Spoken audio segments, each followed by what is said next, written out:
Welcome to One Chapter, One Thought. I'm Pastor Chris from Lincroft Bible Church in New Jersey, and every weekday I read one chapter of the New Testament and offer one brief devotional thought. Today's reading is from the book of 1 Corinthians, chapter 11. Be imitators of me, just as I am also of Christ. Now, I praise you because you remember me in everything and hold firmly to the traditions just as I delivered them to you. But I want you to understand that Christ is the head of every man, and the man is the head of a woman, and God is the head of Christ. Every man who has something on his head while he is praying or prophesying disgraces his head. But every woman who has her head uncovered while praying or prophesying disgraces her head. For she is one and the same as the woman whose head is shaved. For if a woman does not cover her head, let her also have her hair cut off. But if it is disgraceful for a woman to have her hair cut off or her head shaved, let her cover her head. For a man ought not to have his head covered, since he is the image and glory of God, but the woman is the glory of man. For man does not originate from woman, but woman from man. For indeed man was not created for the woman's sake, but woman for the man's sake. Therefore, the woman ought to have a symbol of authority on her head because of the angels. However, in the Lord, neither is woman independent of man, nor is man dependent of woman. For as the woman originates from the man, so also the man has his birth through the woman, and all things originate from God. Judge for yourselves. Is it proper for a woman to pray to God with her head uncovered? Does not even nature itself teach you that if a man has long hair, it is a dishonor to him, but if a woman has long hair, it is glory to her? For her hair is given to her for a covering. But if one is inclined to be contentious, we have no other practice, nor have the churches of God. But in giving this instruction, I do not praise you, because you come together not for the better, but for the worse. For, in the first place, when you come together as a church, I hear that division exists among you. In part, I believe it. For there must also be factions among you, so that those who are approved may become evident among you. Therefore, when you meet together, it is not to eat the Lord's Supper. For in your eating, each one takes his own supper first, and one is hungry and another is drunk. What? Do you not have houses in which to eat or drink? Or do you despise the church of God and shame those who have nothing? What will I say about you? Shall I praise you? In this I will not praise you. For I have received from the Lord that which I also delivered to you, that the Lord Jesus, on the night in which he was betrayed, took bread, and when he had given thanks, he broke it and said, "This is my body, which is for you. Do this in remembrance of me." In the same way also he took the cup after supper, saying, "This cup is the new covenant in my blood. Do this as often as you drink it in remembrance of me. For as often as you eat this bread and drink this cup, you proclaim the Lord's death until he comes. Therefore, whoever eats the bread or drinks the cup of the Lord in an unworthy manner shall be guilty of the body and blood of the Lord. But a man must examine himself, and in doing so he is to eat of the bread and drink of the cup. For he who eats and drinks judgment to himself if he does not judge the body rightly. For this reason, many among you are weak and sick, and a number sleep. But if we are judged ourselves rightly, we would not be judged. But when we are judged, we are disciplined by the Lord, so that we will not be condemned along with the world. So then, my brethren, when you come together to eat, wait for one another. If anyone is hungry, let him eat at home, so that you will not come together for judgment. The remaining matters I will arrange when I come. One thought.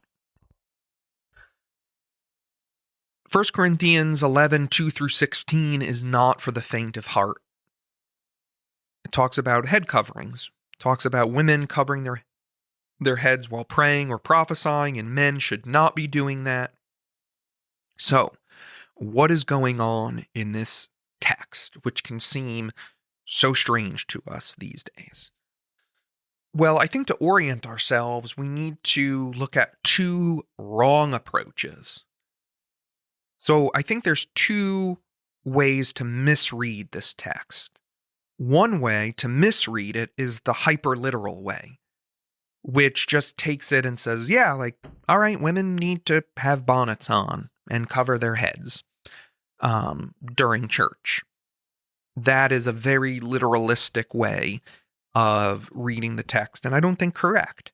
And then the other wrong way to read it is just to write it off, to say, well, this is just silly. this just is Paul being a misogynist, or, these ancient texts really having no relevance for us today. So, if those are the two wrong ways to read the text, what is a better way? What is the right way, in my opinion?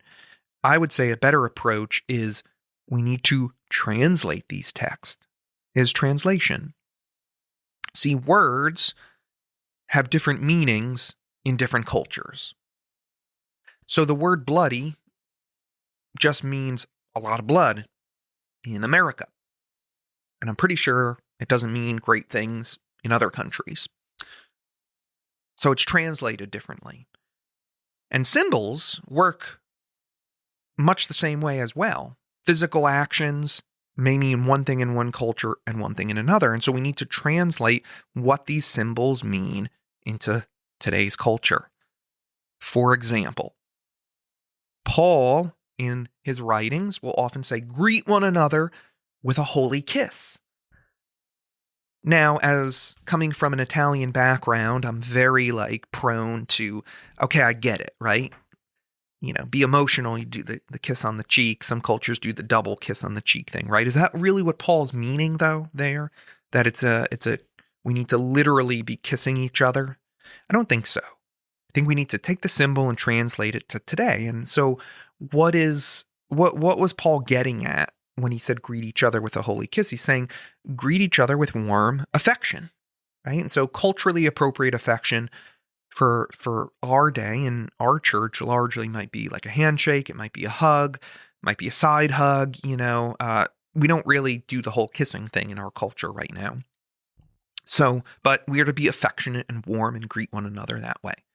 So, what does the symbolism of the head coverings mean according to the text, right? So, when we're looking at this, what is Paul getting at here? What is being communicated with these head coverings? Well, one, I think it's pretty evident he draws a contrast between men and women, right? Men are to look one particular way, women are to look another particular way. We see that there is this idea of appropriate regard for someone's head, quote unquote head, right? This authority. And then married women are not available.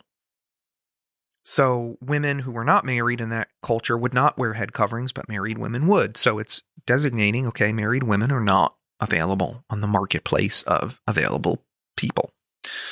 So I think then, dressing in a culturally appropriate way that indicates femininity, honor, and fidelity, right? That's what Paul is kind of getting at here with the head coverings. And the same is for men.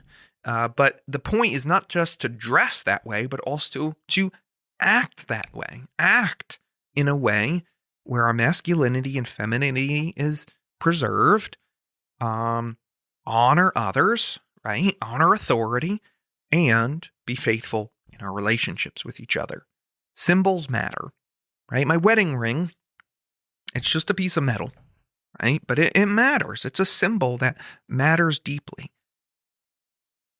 because it's indicating the commitment I've made, the covenant that I've made with my wife, and it also is a public and visible sign to everyone else that I made this commitment.